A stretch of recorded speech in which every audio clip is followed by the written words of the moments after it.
Following a UAV attack on Israel's southern city, Eilat, the Jewish state puts a laser beam into use against these sort of attacks. The IDF Commando Force launched another operation at the hospital in the El Amal neighborhood in the Gaza Strip. And why does it seem like there is so much drama regarding the entrance to Rafah? I'm Yair Pinto, and this is your Boots on the Ground report about what is happening in Israel on the 180th day of the war with Hamas and Hezbollah. We must address the regrettable incident that occurred yesterday, involving the unfortunate loss of 6 aid workers, including both foreign nationals and Palestinians, due to gunfire from the IDF in Gaza. The investigation highlights a scenario where the IDF encountered a challenging situation on the battlefield. 3 vehicles were seen following an aid truck with armed individuals positioned on top. In the darkness of the night, one of the trucks fired at the IDF troops. Recognizing the cars as possible threats, the soldiers reacted with fire. In the resulting crossfire, civilians in the area were harmed.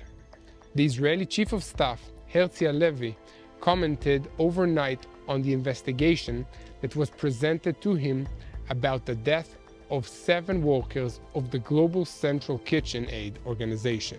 Last night, 7 employees of the World Central Kitchen were killed.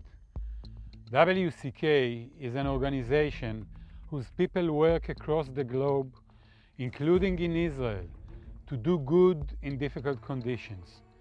The IDF works together closely with the World Central Kitchen and greatly appreciates the important work that they do.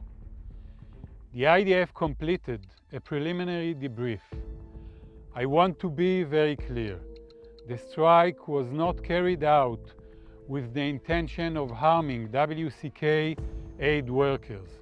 It was a mistake that followed a misidentification at night during a war in a very complex conditions. It shouldn't have happened. We will share in full transparency the findings of the investigation with the World Central Kitchen and other international relevant organizations. We see great importance in the continued delivery of humanitarian aid, and we will keep working to facilitate this vital effort. I personally want to address all those voices demanding an immediate stop to Israel's operations in Gaza. It's not feasible, and it's not realistic. This conflict has already claimed the lives of over 600 soldiers, with thousands of civilian deaths and kidnappings. Allowing this conflict to end without a resolution, as has happened many times in the past, would only set the stage for another significant conflict in the future, causing more loss of life. We can't forget that Hamas is a terrorist organization that is using Palestinians as human shields for dozens of years.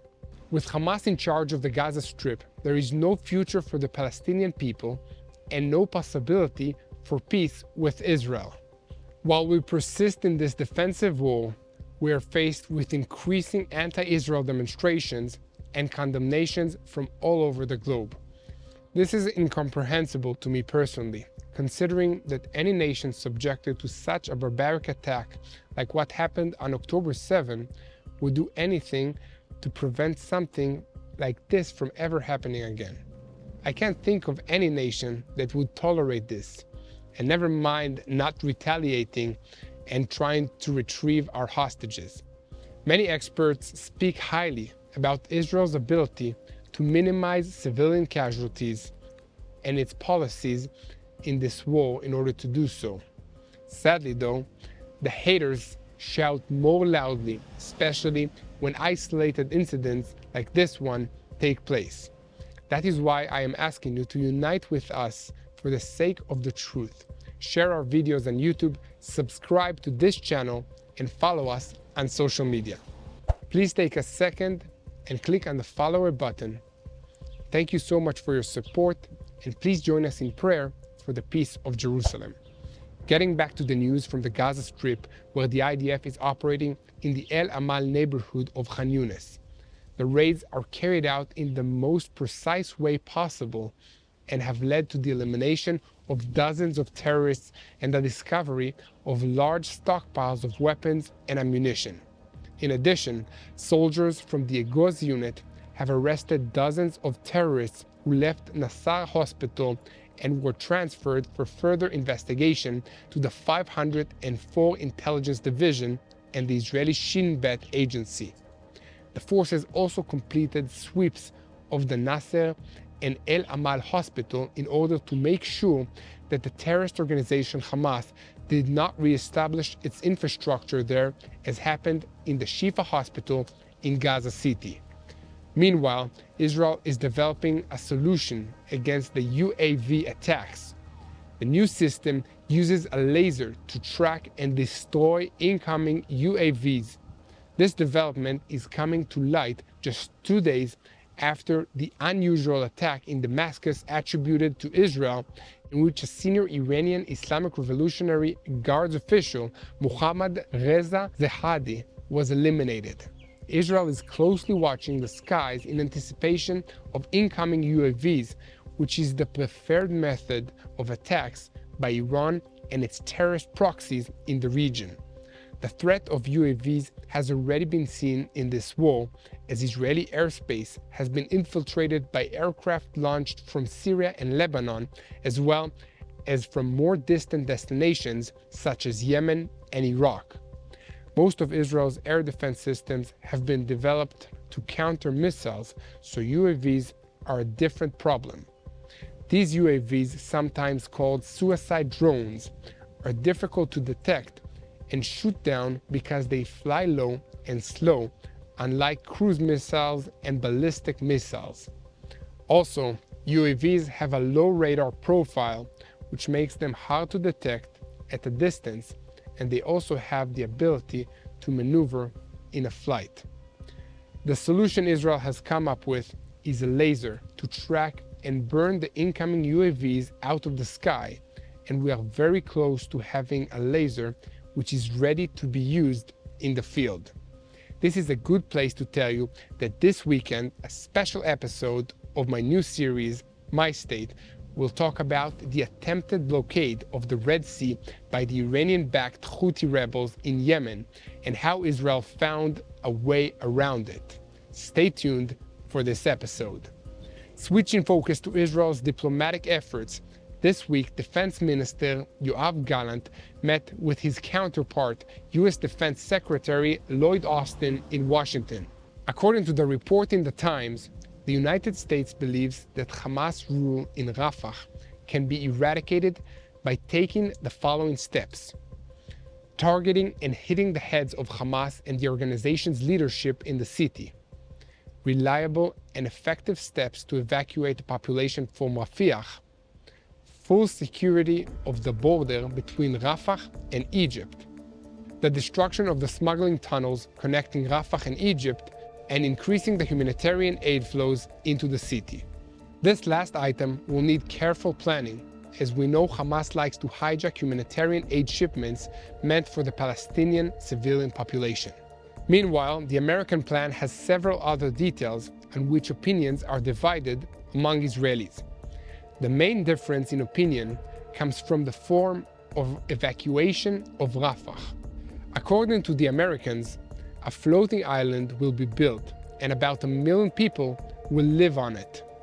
In principle, Israel reached an understanding with the United States, Egypt, Jordan, and the United Arab Emirates that some of the residents of Rafah would be evacuated and housed in tents, and some on a floating island to be built west of Gaza. 25,000 tents will be erected in each village, and a total of 1 million people will stay in them. The plan will enable the operation of the IDF and prevent the immigration of refugees to Egypt, which among other things will also be responsible for determining the identity of the heads of the local authorities and protecting the residents. According to reports in the Arab media, the Egyptians want only one thing: to guarantee directly that the operation will not push any displaced Palestinians to cross the border towards Sinai. And on this basis, the talks led to this integrated plan to host hundreds of thousands of Gazans. The reports also said Israel obtained conditional American and Egyptian approval for the operation. Additional details were part of a report in a Lebanese newspaper which said that Egyptian authorities will undertake the process of establishing camps, erecting tents, and temporary sanitation centers, in addition to American and Saudi-funded water supply centers. At the end of the previous week, Israeli Prime Minister Benjamin Netanyahu instructed the IDF and the security establishment to prepare for the expansion of the war and to prepare an action plan for the evacuation of the civilian population in the city of Rafah. אנחנו ניכנס לרפיח ונשיג את הניצחון המוחלט. This is in order to allow our forces to operate in the area and destroy the 4 Hamas battalions that still remain in the southernmost city of the Gaza Strip. This situation is very difficult and keeps changing daily. Please stay tuned to our reports and join us in prayer. Together, we need to share the truth and stay united in order for Israel to win the public opinion battle as well as the battles in Gaza. God is good, and together we will win.